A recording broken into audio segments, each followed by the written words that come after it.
Hey there, my name is Rose. I'm the one you don't hear about in those family photos where everyone's smiling like they don't have a care in the world.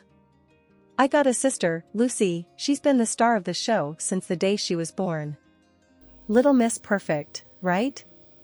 And me, I'm basically the backstage crew in my own life. But enough about that. So, let me paint you a picture. It's the morning of my 10th birthday. I'm at the breakfast table, thinking maybe today, things will be different. Dad's munching on his toast, buried in a newspaper. Mom's fluttering around, and Lucy's there, eyes all wide and innocent. I'm waiting for some pancakes, maybe a happy birthday, you know, the usual birthday jazz. That's when Lucy, all sweet-like, starts to cry. Through her tears, she goes, "Rose pushed me, and I hurt my knee."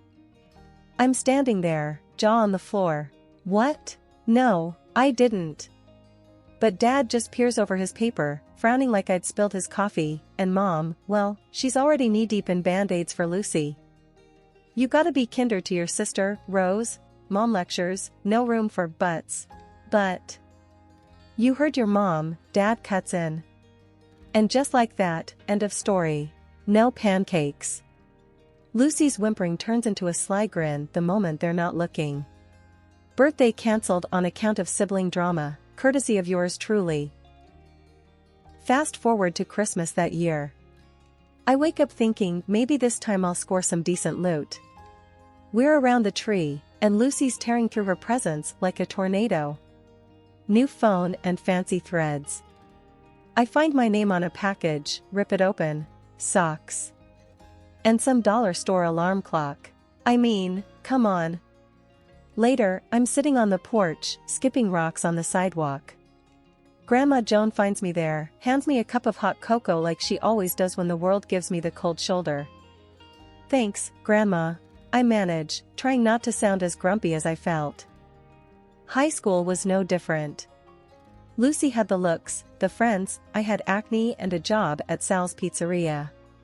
Worked my tail off, got those grades, and I'm thinking, this is gonna be my ticket out, right? There's this one night, senior year, college brochures spread out on the kitchen table like a bad hand of cards. Dad's fixing the sink, Mom's doing her Sudoku, and I'm about to lay my cards down, tell them about the colleges wanting to throw scholarships my way. I'm all, "There's this college outstate dash. Money's tight, Rose," Dad says straight off, not even looking up. "We're looking at community options." I shoot a look at Mom for some backup. She doesn't look up from her puzzle. "We're saving for your sister's college fund." That's when Grandma Joan steps in, real quiet. She talks to Dad first, then Mom. It's not pretty, but when she's done, she's got that check for me, pressed it into my hand like a secret handshake. "Make it count, kiddo," she says, eyes all fierce. And that was it. That check was my golden ticket, my ride far away from socks, alarm clocks, and Lucy's messes. Out of the circus, just like Joan said. As soon as my feet hit the campus of that outstate college, it was like I could finally breathe. No more Lucy, no more comparisons, no more feeling like an afterthought. I was my own person here, and that was all kinds of liberating. So yeah, I dug into those law books like they were the only things keeping me grounded. I was at the library more than I was at my own dorm room. Came to know every coffee stain on those tables like they were my personal constellation of caffeine. But it wasn't all smooth sailing. Money was tight. I remember this one time at the campus grocery store, counting coins from my pocket for a week's worth of ramen. The cashier was tapping her nails, looking bored out of her mind. "You gonna pay or what?" she drawled, popping her gum. I was a dime short. A freaking dime. "Hold on," I mumbled, searching my pockets for a coin that wasn't there. That's when this guy behind me sighed loudly and threw a quarter on the counter.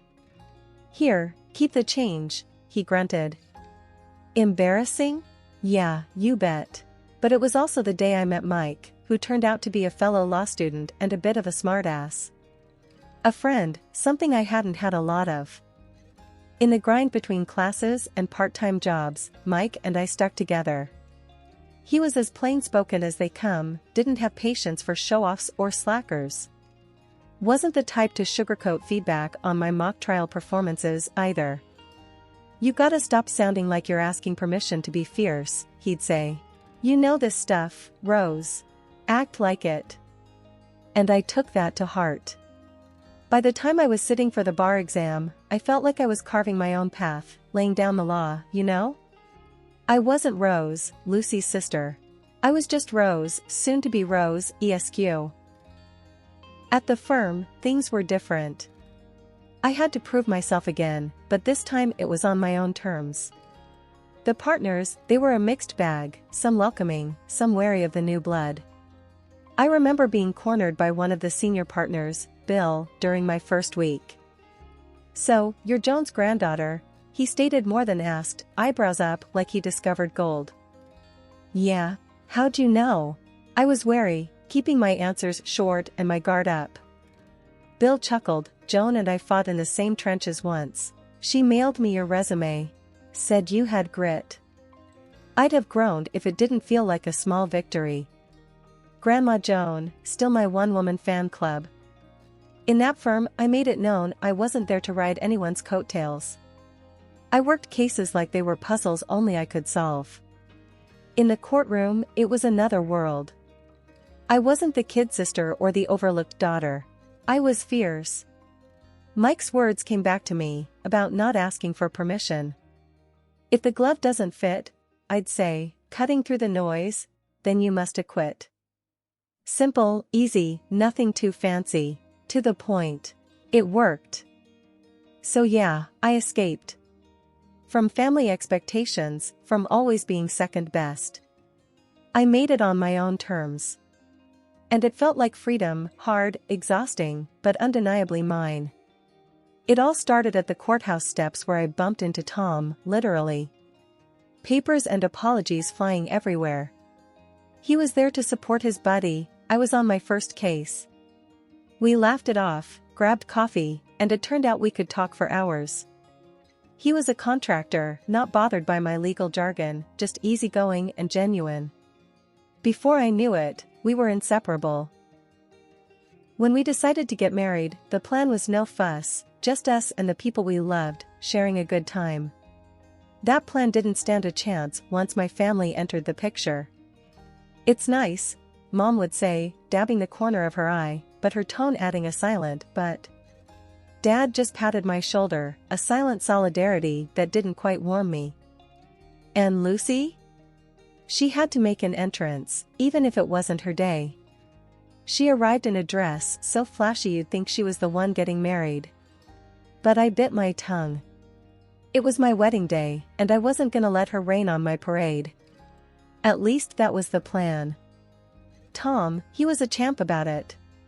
Meeting my sister, he just gave me that look. Wow, she doesn't hold back, does she? I wanted to bury my head in my bouquet. You have no idea. The guests started piling in, and for a moment, it looked like it might actually be a good day. That's when Lucy decided she wasn't getting enough attention. "You're just going to ignore me? On your wedding day?" She was almost shrieking, eyes darting around hoping someone would sympathize with her. I took a deep breath, counted to 5 in my head. I was done being the peacemaker. "Lucy, not today. Please." She huffed, tossing her hair. "Whatever. I'd give it a year anyway." Mom shot me a warning glance, like it was my job to fix it. As usual. But something in me snapped. This was my day. Mine and Tom's. I wasn't going to let Lucy or anyone else mess with that. "Get out," I repeated, and my voice didn't even shake. Lucy looked at me with wide eyes, kind of like she did when we were kids, and I'd finally stand up to her nonsense. "What did you just say?" "I'm done with your drama. This is my wedding, and you're not gonna spoil it." She sputtered, red in the face now. "But I'm family." "So? Family doesn't pull this kind of crap, Lucy. Not today. Not at my wedding." Mom tried to intervene. "Rose, don't do this, she's just..." I cut her off. "No, Mom. Enough is enough. Lucy's face was a storm cloud, and she looked ready to argue. But this time she didn't. Maybe it was the way I stood, maybe it was Tom's hand in mine, or maybe it was the crowd of guests watching the drama unfold. For once, Lucy didn't have a comeback. She just turned and strutted out, heels clicking against the pavement like a judge banging a gavel. The rest of the day went by in a blur. I said I do, we kissed, and I've never felt so much like I was exactly where I was supposed to be. Not Lucy's shadow, not my parents' second choice, but Rose. Just Rose. And that was more than enough. Okay, so get this, a month in, post-wedding drama, and Lucy pulls a Houdini. Total ghost town where she used to be, right? Scoots out of town leaving behind nothing but a crummy note. And guess who's the villain in her sob story? Yup, yours truly. Turns out her exit strategy includes playing the blame game, and I'm it. Her note? Classic Lucy, painting her runaway act with a bunch of bull about how I've done her wrong.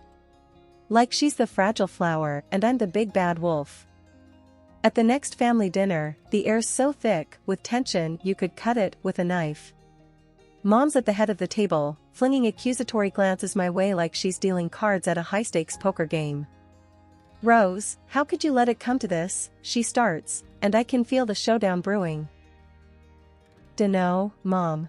Maybe 'cause I ain't the warden in Lucy's personal prison, I shoot back. I'm not in the mood for a guilt trip, that's for sure.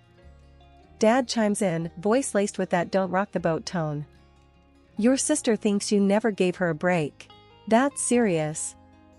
Are you kidding me? I can feel my temper flaring, words hot on my tongue. After everything, you're gonna take her side? Based on what, a damn piece of paper? That's when Granny, sweet Granny, who always had my back, pipes up with a voice like thunder. Rose! Your sister's out there alone, scared, and it's your doing. You too, Granny? I couldn't believe my ears. Since when do you buy this load of crap? Her eyes got all misty. Your ways pushed her to it, Rose. You're not innocent. That was a gut punch. I've been looking out for her since diapers, and this is the thanks I get? The old lady was on a roll though. No excuses, girl. You've got a heart, use it. The whole clash was absurd. There we were, a family tearing into each other over Lucy's concocted tale. Even Granny, who'd never once doubted me, was singing a different tune, and boy, did it sting. I stormed out of there, the room thick with unsaid things. Granny's betrayal cut deep, but what cut deeper was knowing I'd stood up for myself. I was done being anybody's villain, especially not in Lucy's crafty escape act. If they wanted to believe her over me, that was on them. Tom's been acting off, real off. All those late nights at the office, trips out of town every other week, big projects he can't talk about. Yeah, right. Man's as subtle as a brick through a window. And then, like fate's trying to tell me something, I catch a glimpse of something red peeking out from his jacket pocket while I'm on laundry duty. A receipt for some fancy women's shop.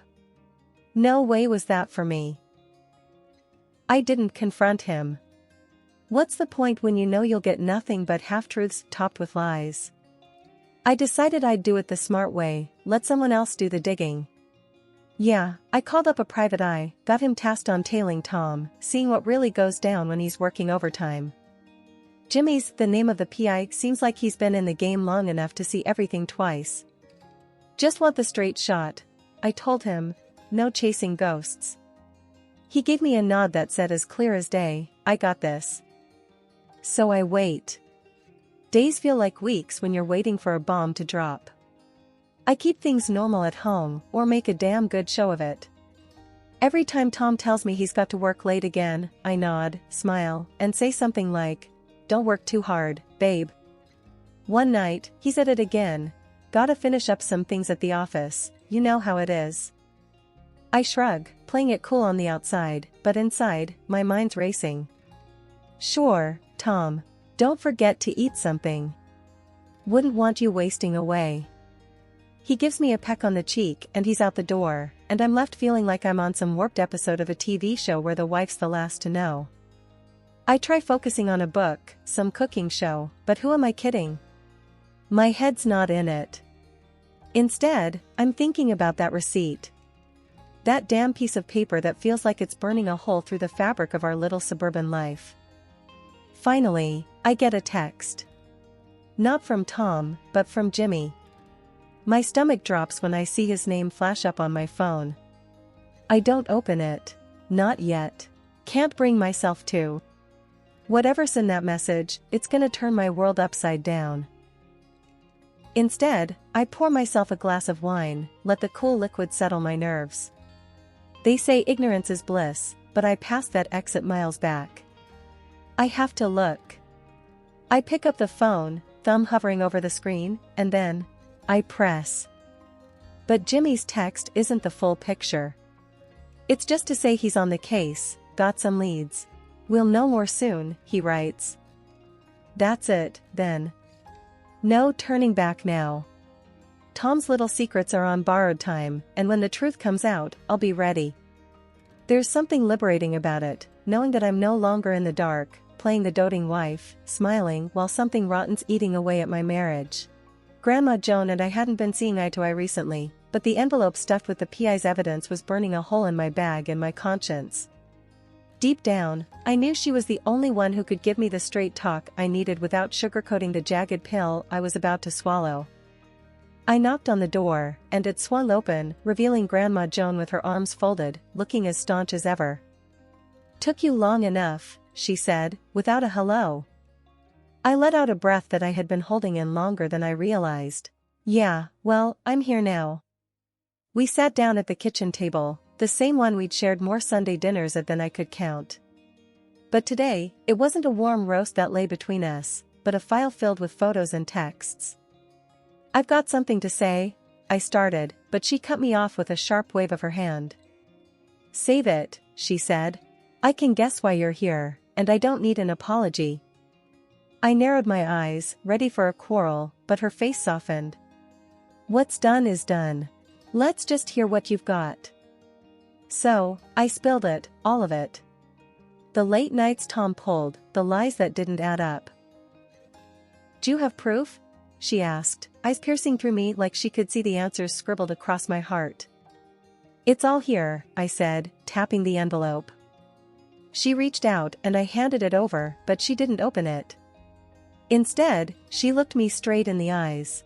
"You know this doesn't change anything between us, right? Family is family." That's when it hit me. Whatever had come between us, whatever words we'd exchanged that we couldn't take back, none of it mattered now. Not with this storm on the horizon. "You're right," I answered. "It doesn't change a thing. I still need you, Grandma." "Good," she grinned, but there was a seriousness in her eyes that wasn't usually there. "Because I need you too. And let me tell you, whatever's in that envelope," she tapped it and slid it back towards me, "it doesn't define who you are or what you're worth." We sat there for a while, not saying much, just being together. It felt like the air had cleared. The storm clouds were still there, but now, I wasn't going to weather them alone. Later, when I went to leave, Grandma Joan gave me a tight squeeze. "You call me, you hear? Day or night. We'll figure this out." I pulled back and looked at her. "I will. And thanks, Grandma, for everything." As I walked away, the envelope heavy in my bag, I felt lighter somehow. My steps were more certain, my spine straighter. Whatever Tom was up to, whatever the PI had uncovered, I was ready to face it. With my grandma at my back, I felt like I could face just about anything. A month had whipped by and there we were, gathered in the stiff parlor of Grandma's house, me, Mom, Dad, and my husband, Tom. An odd quiet hung in the air as the lawyer got ready to dish out the details of the will. Just the family scene you'd expect, except for the empty spot where Grandma used to be. And then, like out of some crappy soap opera, in prances my sister, Lucy, all dolled up and smirking like she's just won the jackpot on a scratch card. Mom and Dad, tears in their eyes, fuss over her like she's just returned from war, not the two-bit runaway act she'd pulled. I stayed put, my hands clenched into fists under the table. I wasn't about to give her my piece yet. She swans up to Tom, bold as brass, and plants one on him. My Tom. As if that wasn't gag-worthy enough, she starts spouting off this garbage about how she'd cooked up this whole mess. I made it all happen that Grandma would bequeath her property to me, not to the villainous Rose. Lucy gloats, thumbing at Grandma's portrait with a grin that made my blood boil. And I also took her husband away from Rose. Mom's sobbing, Dad's face is ghost white, and there's Tom, cheek to cheek with the snake, both of them looking like they've got the secret to the universe. We have the last laugh, he says, voice slippery with that grin plastered all over his face. The room's buzzing with their confidence, them thinking they've got it all sewn up. Grandma's gone, and in their mind, her house, her savings, all her bits and bobs were theirs for the taking. They didn't see me smile. The lawyer, a guy with less flair than a wet match, starts talking. So, as per Mrs. Joan Holloway's last will and testament, the lawyer drones, and here it comes, the entirety of her estate, her home, her financial assets, and her personal effects are to be left to. I already see Lucy reaching out, like she could already touch the velvet of Grandma's antique chairs. Her granddaughter, Rose Marie Kendrick, provided. Lucy's hand hangs there, midair, and the smirks melt off her and Tom's faces faster than ice cream in July. She agrees to use these assets for the continuation of the local community garden which Mrs. Holloway was fond of. The lawyer finishes with no fanfare. The silence is thick enough to cut. Mom and Dad look between me and Lucy, their tears dry now, replaced with something else. Confusion? Betrayal? Both? Finally, I break the quiet. Well, I guess that's that, huh? Lucy's mouth zips shut, all tight lines, and Tom, he's paler than a ghost, his eyes not meeting anyone's. You wouldn't believe the circus that unfolded after the will reading. My phone wouldn't stop buzzing, distant relatives suddenly remembering my name. But me? I kept it tight. It wasn't about the drama, it was about staying 3 steps ahead. So, what's the plan now, Rose? Tom asked with that rat-like twitch of his lip, trying to sound all sweet and concerned. We were standing in Grandma's kitchen, a place where I'd shucked more corn than anyone's business. I leaned back against the counter, feeling the cool marble against my spine. Well, Tommy boy, first up, I'm changing the locks. His eyes darted like he'd been zapped. But, what about us? He stammered, like he hadn't been caught red-handed. I chuckled, low and steady. Us? Oh, darling, us jumped ship the moment you cozy up to my sis, just to get a piece of the pie. There were papers in my handbag, crisp and just waiting for his signature. Divorce papers, my ticket out of this mess. The PI snaps, the texts, the late-night calls. I had it all. My hand was stacked, and they didn't even know we were playing cards. Lucy's eyes flicked between us, sensing the shift in the air. She was like a cat that got caught sneaking a paw into the fishbowl. You can't kick him out. We have rights. Rights? I arched an eyebrow, amused at her guts. Sweetheart, after what I found out, the only right you're gonna need is the right to a good lawyer. Tom's face was pale, eyes darting to the door, probably scheming his next escape. But there was nowhere for him to run. Not this time. I felt the weight of the house keys in my pocket, the grooves grounding me. This was more than just a will, it was Grandma speaking from beyond, telling me to tidy up the trash that clung to her legacy. I walked over to Tom and handed him the papers. Sign these, and we can at least pretend you walked away with a shred of dignity. He snatched them up, his hands shaking like he was in a snowstorm without a coat. His signature scribbled across the page was the scribble of a defeated man. Lucy was seething. You think you've won? She hissed, her voice a strained whisper. I smiled, genuine and clear. Honey, this ain't about winning. This is checkmate. You played dirty, and you lost. Now, if you'll excuse me, I've got a garden to tend to and a life to live. With that, I left them there, in the dust of their greed, in the kitchen filled with memories of sugar cookies and laughter, a kitchen that would soon echo with new stories. No more whys, no regrets, just me, my begonias, and a fresh start.